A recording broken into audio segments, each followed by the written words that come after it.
우리에게 주시는 하나님의 말씀은 빌립보서 2장 12절부터 13절까지의 말씀입니다. 빌립보서 2장 12절부터 13절까지의 말씀입니다.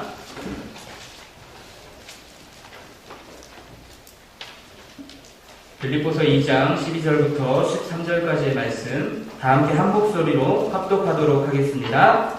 그러므로 나의 사랑하는 자들아, 너희가 나 있을 때뿐 아니라 더욱 지금 나 없을 때에도 항상 복종하여 두렵고 떨림으로 너희 구원을 이루라. 너희 안에서 행하시는 이는 하나님이시니 자기의 기쁘신 뜻을 위하여 너희에게 소원을 두고 행하게 하시나니. 아멘.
하나님의 구원하심이 예배를 드리는 우리 한마음 가족들의 삶 가운데 이루어지시기를 간절히 소망합니다.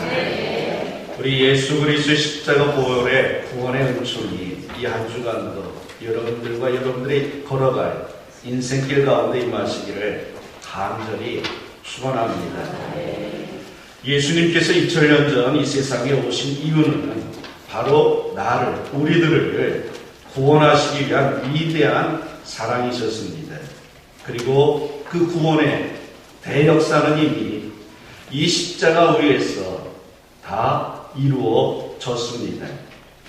그러기에 어떻게 보면 우리들의 구원은 하나님 편에서 보시면, 하나님 쪽에서 본다면 이미 완성되었다라고 말할 수 있습니다. 그래 종교개혁자인 칼빈은 하나님의 예정하심 속에서 이미 구원 얻을 자의 구원은 완성되었다라고 주장을 합니다. 이런 칼빈의 주장이 아니더라도 우리의 구원은 이미 오래전 만세전서부터 예수님께서 완성해 놓으신 아주 귀한 은혜의 보좌여 귀한 능력의 축복인 것입니다. 그러므로 이런 구원의 은혜를 하나님이 이미 완성시켜 놨는데 그 완성시켜 놓은 구원의 은혜를 자꾸만 허물고 있는 그리고 좀 먹고 있는 것들이 하나 있는데 그것은 바로 죄입니다. 우리들이 계속해서 죄를 범하고 또 죄를 짓는 삶을 산다면 이 하나님의 구원의 은혜는 무너지고 쓰러져 간다는 겁니다. 그래서 하나님께서는 하나님의 구원을 이루시기 위해서라도 사랑하는 자를 징계하실 수밖에 없는 것입니다. 그러므로 우리들은 힘써서 이 하나님의 구원하심을 이루고 이 하나님의 구원하심을 세상에 널리 전할 수밖에 없습니다. 오늘 본문의 말씀에서도 그래서 우리들을 향하여 강하게 말씀하고 선포하고 있습니다. 너희 구원을 이루라. 그렇다면 여러분 우리들이 우리의 구원, 나의 구원을 이루기 위해서 무엇을 어떻게 해야 될까? 오늘 본문의 말씀을 의지해서 세 가지로 구원을 이루어 나가는 방법과 길에 대하여 여러분들과 함께 은혜의 말씀을 나누고자 합니다. 첫째로 하나님은 우리들을 향하여 항상 복종하라 말씀하고 계십니다. 이것이 하나님의 말씀이기 때문에 우리는요 아멘하고 받아들일 수 있습니다. 이것이 세상에서 이야기하는 사람과 사람 사이에서 복종하라 이야기하면 저부터도 거부감이 생깁니다. 우리들은 다른 사람에게 복종하는 삶을 살고 싶어 하지 않습니다. 왜? 저마다 자존심이 있고 자존감이 있기 때문에 복종하는 걸 결코 좋아하지 않습니다. 그런데 하나님은 우리들을 향하여 항상 복종하라고 이야기합니다. 본문 12절 말씀에도 보면 그러므로 나의 사랑하는 자들아 너희가 나 있을 때뿐 아니라 지금 나 없을 때에도 항상 복종하여 그랬습니다.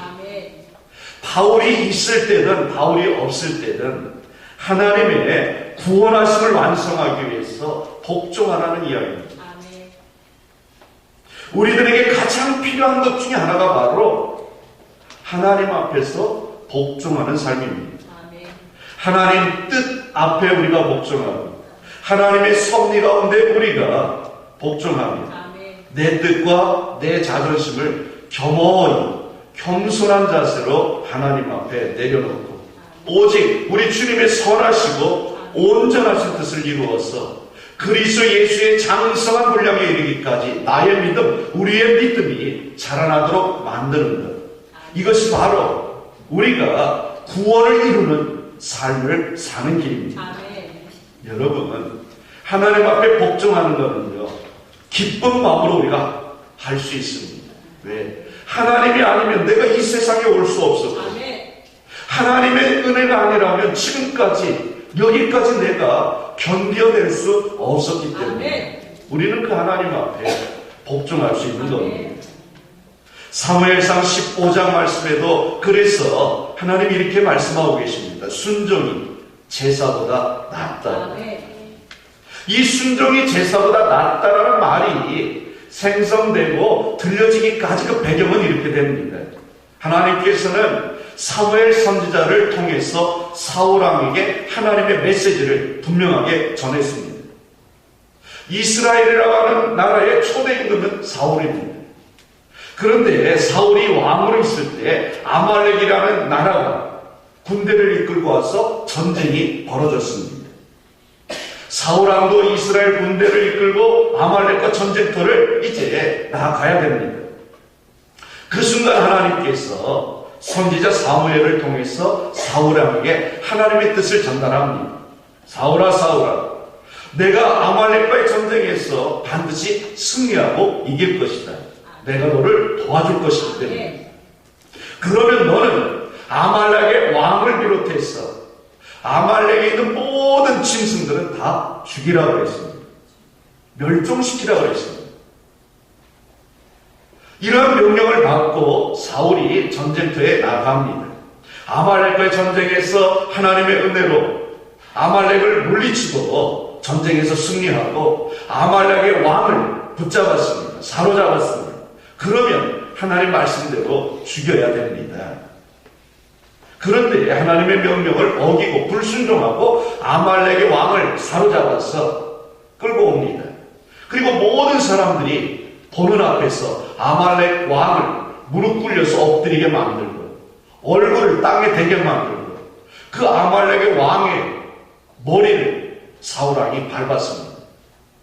이거는 승리한 국가의 왕이 패배한 국가의 왕을 굴복시키는 그러한 이제 행위입니다. 또한 아말렉을 쳐서 물리쳐서 전리품이 생깁니다. 수없이 많은 소도 양도 염소도 이제 전리품으로 얻었는데 이 수많은 양과 소와 또한 염소를 가져옵니다.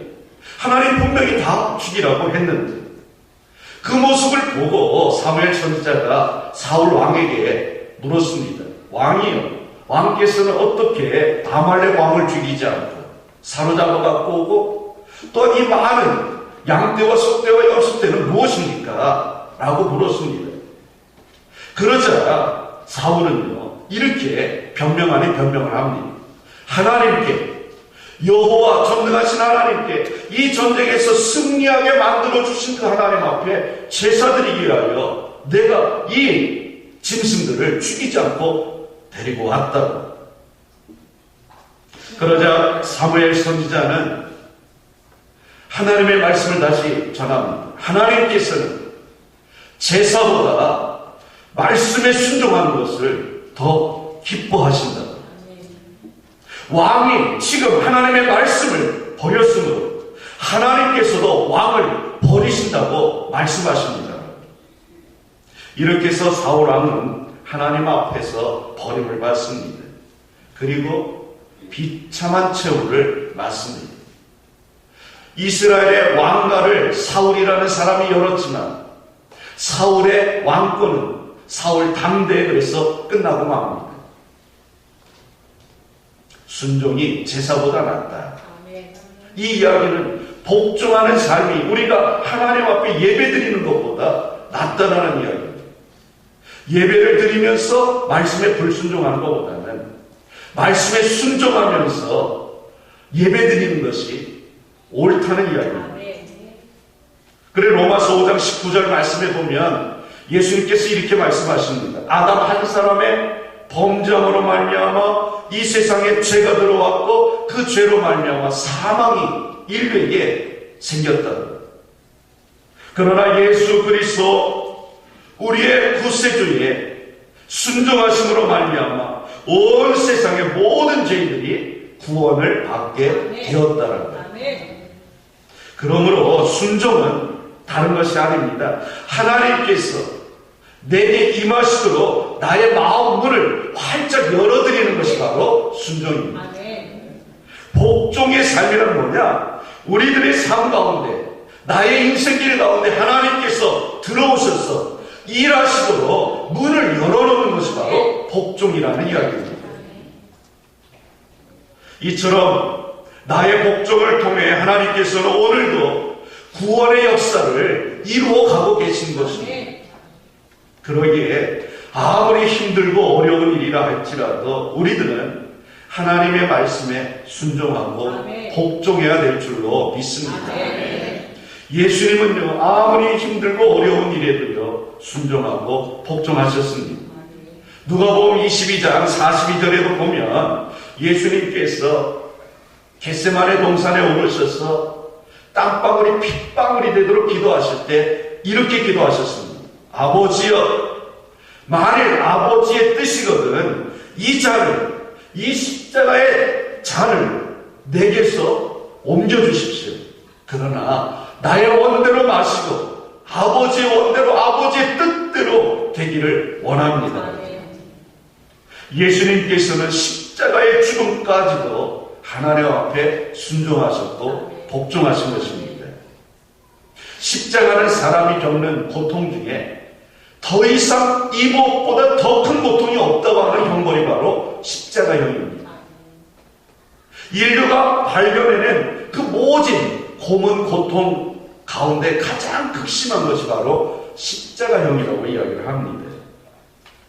그런 이제 힘든 길도 주님은 인류 구원의 대역사를 이루기를 원하시는 하나님의 뜻에 순종하고 복종하며 말없이 이 십자가를 지신 것입니다. 그래서 인류 구원의 대역사가 완성된 것입니다. 아브라함이라는 사람 또한 어려운 일에 순종했던 사람 가운데 대표적인 인물입니다. 창세기 12장 1절에 보면 여호와께서 아브라함에게 이르시되 너는 너의 고향과 친척과 아버지 집을 떠나 내가 내게 보여줄 땅으로 가라 하시자 아브라함이 곧바로 순종하고 떠났습니다. 그래서 갈대우를 떠나 정처 없이 방향도 모르고 길을 걷기 시작을 합니다. 그런 아브라함이었기에 창세기 21장 10절에 보면 두 번째 또 힘든 결정을 해야 될 순간이 찾아왔습니다. 그가 하나님께서 아브라함에게 이르시되 이 여종과 그 아들을 내쫓으라 하시자. 누구를 내쫓으라고 그랬는 거 아니? 아브라함의 아들입니다. 비록 둘째 부인에게서 태어났기 때문에 장자라고 인정받을 수는 없지만 그래도 아들은 아들입니다. 이스마엘, 그리고 이스마엘을 낳아준 아브라함의 둘째 부인 하갈입니다. 자기의 둘째 부인과 아들을 내 집에서 내쫓으라는 이야기입니다. 아브라함이 얼마나 괴로웠겠습니까? 하지만 아브라함은 하나님의 명령이었기 때문에 복종하며 순종합니다. 그리고 22장에 넘어가서 보면 하나님께서는 더 큰 어려운 명령을 하십니다. 아브라함아 내 독자 이삭이 있지 않느냐? 그 이삭을 모리아 산으로 데리고 가서 번제로 드리라 그랬습니다. 아브라함은 정말 지킬 수 없는 힘든 그런 말씀이었지만 아멘하며 순종합니다. 그렇다고 해서 이삭이 번제물이 됐느냐? 아닙니다. 아브라함을 위하여 이삭을 위하여 하나님께서는 모리아 산에 이미 이삭을 대신할 순양을 준비해 놓으셨던 겁니다. 이처럼 아브라함은 모든 일들에 하나님 말씀 앞에서 순종하고 복종을 했던 사람입니다. 그랬더니 하나님께서 아브라함의 그 순종하는 믿음을 보고 아브라함을 믿음의 조상이 되게 만들어 주셨고 아브라함의 복종하는 그 믿음을 보시고 아브라함을 축복의 조상으로 세워 주셨습니다. 여러분, 오늘 이 시대를 살아가고 있는 우리들도 무엇인가 하나님으로부터 축복을 받을 수 있을 만큼 어려운 일이라도 아무리 내가 생각해도 아니라고 해도 하나님의 뜻이라면 복종하고 순종하는 믿음이 있기를 주의 이름으로 축원합니다. 이럴 때 우리의 삶, 내 삶 가운데도 하나님의 놀라운 능력과 기적과 이적이 임할 줄로 믿습니다. 반대로 쉬운 일에도 우리는 순종하고 복종해야 됩니다. 민수기 21장 말씀에 보면 하나님께서는 이스라엘 백성을 지금 광야 40년 인생길에서 계속해서 이끌고 계십니다. 하늘에서 만나와 메추라기를 주시고 구름기둥과 불기둥으로 이끄시고 보호하고 계십니다. 그러면 감사하고 감격해야 되는데 이스라엘 백성들이요 하나님을 향하여 원망하고 불평하기 시작합니다. 하나님은 최선을 다하여 이스라엘 백성을 사랑하고 계십니다. 이스라엘 백성을 원망하고 불평하자 저들의 구원을 이루시기 위하여 원망하고 불평의 끝은 지옥이니까 그들을 지옥 불 속에 들어가지 않게 만들기 위하여 숨겨놓았던 돌뱀들을 풀어놓습니다. 그래서 원망하고 불평하는 이스라엘 백성들이 다 물립니다. 한 사람, 두 사람 여기저기에서 뱀에 물려 죽어갑니다. 그 모습을 보다 못한 모세가 하나님 앞에 엎드려 기도합니다. 하나님, 이 백성에 이제 죄를 용서해달라고 부르짖어 간구합니다. 모세의 기도를 들으신 하나님 응답하십니다. 모세야, 구리로 뱀을 하나 만들어라. 그리고 너는 장대 꼭대기에 그것을 높이 매달아라. 그러면 그 구리뱀을 쳐다보는 사람은 다 살 것이다. 이스라엘 백성들이 이 소식을 전했습니다. 그리고 모세는 구리로 뱀을 만들어서 장대 높이 매달았습니다. 구리로 뱀을 직접 만들라는 것도 아니고 그냥 고개를 들어서 쳐다보기만 하라는 이야기. 얼마나 쉽습니까? 고개를 들어서 바라보는 것. 이거는요, 목 디스크가 없는 사람이 있는 겁니다. 다 할 수 있는 일입니다. 얼마나 쉬운 일입니까? 너무 쉬우니까 사람들이요, 믿어지질 않는 겁니다. 굳이 구리뱀 쳐다볼 필요 있느냐? 쳐다봐도 뭐. 그리고 여전히 땅을 바라보고 삽니다. 하지만 믿었던 사람들은요, 고개를 들어서 구리뱀을 바라봤고 그 순간 그들의 몸에서 이제 독이 다 빠져나갔습니다. 살게 됐습니다. 아멘. 여러분, 너무 쉬운 일이라고요. 믿지 않는 사람들 얼마나 많이 있습니까? 예수님을 믿기만 하면 구원받는다. 얼마나 쉽습니까? 참 쉬워요. 그냥 믿기만 하면 된다는 거예요. 그래서 예수님을 못 믿습니다. 안 믿습니다. 사랑하는 성도 여러분, 쉬운 일이라고 하나님의 말씀을 멸시하지 마시길 바랍니다. 아멘. 하나님께서 우리들에게 보시는 것은요, 작은 일에도 충성하는 그 마음을 보시는 것입니다. 아멘. 크면 큰 대로, 어려우면 어려운 대로, 작으면 작은 대로 사소한 일이라 할지라도요, 얼마나 성실하냐, 얼마나 충성하느냐, 하나님의 말씀을 얼마나 믿느냐, 이걸 보신다라는 겁니다. 그러므로 하나님의 말씀이라면 순종하고 복종을 하여서 하나님의 구원하심을 이루어가는 우리 한마음 가족들이 되시기를 주님의 이름으로 간절히 축원합니다. 두 번째로 하나님을 경외하라 말씀하고 계십니다. 이 경외하라는 이야기를요, 본문은 이렇게 표현하고 있습니다. 두렵고 떨림으로 너희 구원을 이루라. 두렵고 떨린다라는 것이 바로 경외입니다.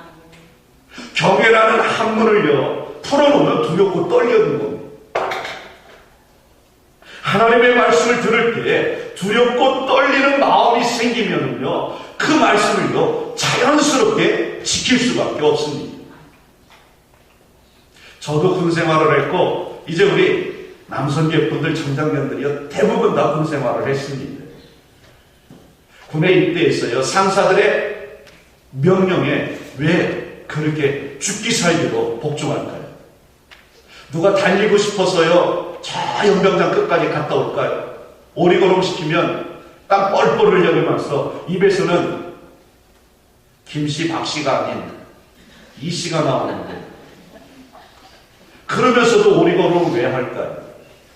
상급자들이 두렵기 때문에, 상급자들이 하는 그 말이요, 떨리기 때문에, 안 지키면 더 큰 보복이 들어오니까요. 그래서 기합을요, 아무 소리 못하고요, 받는 겁니다. 키가 아무리 작고 힘도 별로 없어 보일 것 같은 상급자들이요, 몽둥이를 들고 때려도요, 다 맞았던 겁니다. 왜요? 두려우니까, 떨리니까. 하나님을 경외할 수 있는 것, 구원을 이룰 수 있는 방법은요, 하나님의 말씀을 경외할 때에는, 하나님은요, 사랑의 하나님이기도 하시지만 공의 하나님이기도 하십니다. 아멘.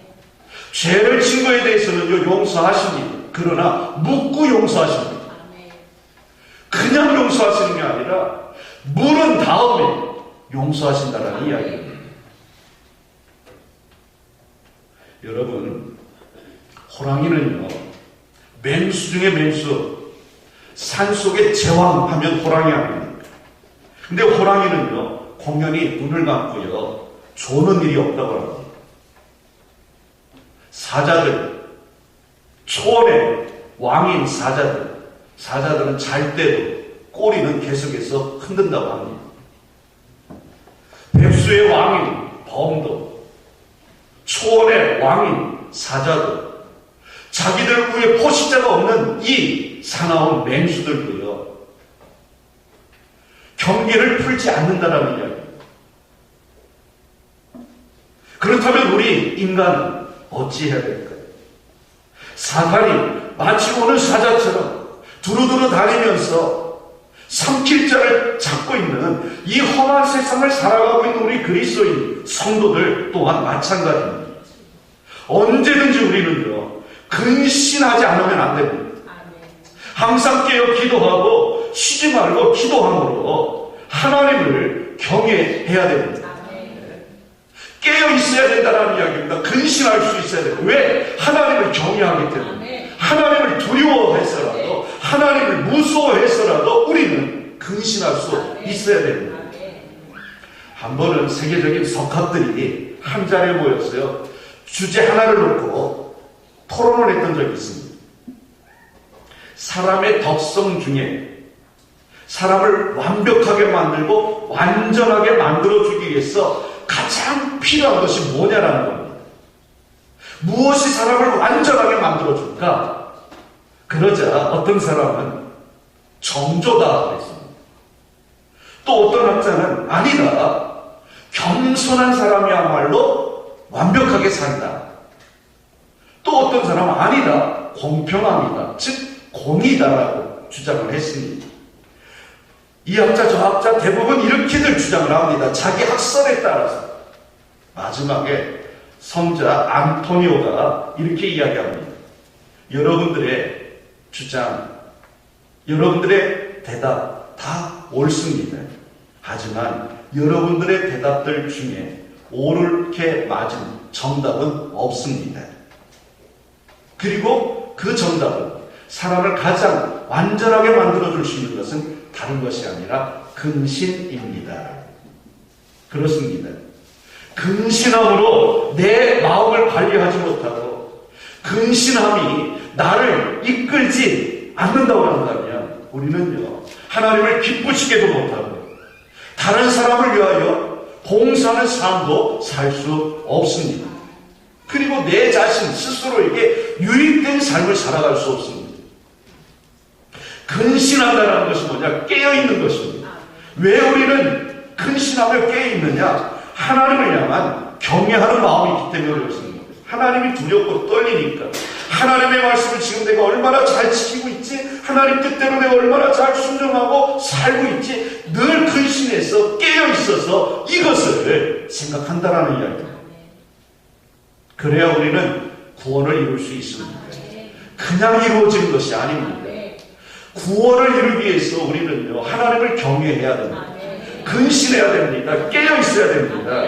사랑하는 성도 여러분, 하나님을 경외하시기를 축원합니다. 하나님을 경외하기 위해서 하나님의 가장 큰 소원인 구원을 전파하고 구원을 이루어서 하나님을 기쁘시게 드릴 수 있는 여러분들 되시기를 축원합니다. 마지막 세 번째로 하나님 안에서 행하라 그랬습니다. 이것은 하나님의 내주하심을 이야기하는 겁니다. 하나님이 내 안에 계신 분, 복음 전파, 전도, 선교, 구원의 이름 등등 참 아름답고요, 좋은 이야기들입니다. 그런데 이런 모든 일들이요, 하나님께서 나와 함께 해주실 때에 이룰 수 있는 일들입니다. 내가 백제당 사거리에 나가서, 직장에 나가서, 친구들 만나서 전도하는 것 같지만 사실은요, 내 안에서 하나님께서 역사해 주심으로 전도하는 것입니다. 내가 선교를 하는 것 같지만 실은 내 안에서 일하시는 예수님께서 나를 통해서 일하고 계시는 겁니다. 내가 세상에 나가 죽어가는 사람들을요, 복음을 전하고 말씀을 전하고 예수의 십자가 사랑을 전함으로 그들을 살려내는 것 같지만 실상은 성령 하나님께서 내 마음을 감동시켰습니다. 그걸 입으로 이야기하게 하고 그 이야기를 듣는 사람들의 마음 또한 감동시켜서 받아들일 수 있도록 만든다라는 거예요. 그러기에 바울은 갈라디아서 2장 20절에서 다음과 같이 고백했습니다. 오직 내 안에 그리스도께서 사시는 것이라. 내 안에 예수님이 사신다. 내 안에 내가 사는 게 아니라 예수님이 사시기 때문에 나는 굶주려도 메마져도 배고파도 옥에 갇혀도 심지어는 죽어도 복음을 전한다라는 거예요. 왜? 내 안에서 예수님이 계시기 때문에. 또한 바울은 갈라디아서 2장 20절에서 오직 내 안에 그리스도께서 사시는 것이라고 고백하고 고린도전서 15장 10절에서는 나와 함께 하시는 하나님의 은혜다 그랬습니다. 내 안에서 나와 함께 하시는 하나님의 은혜다.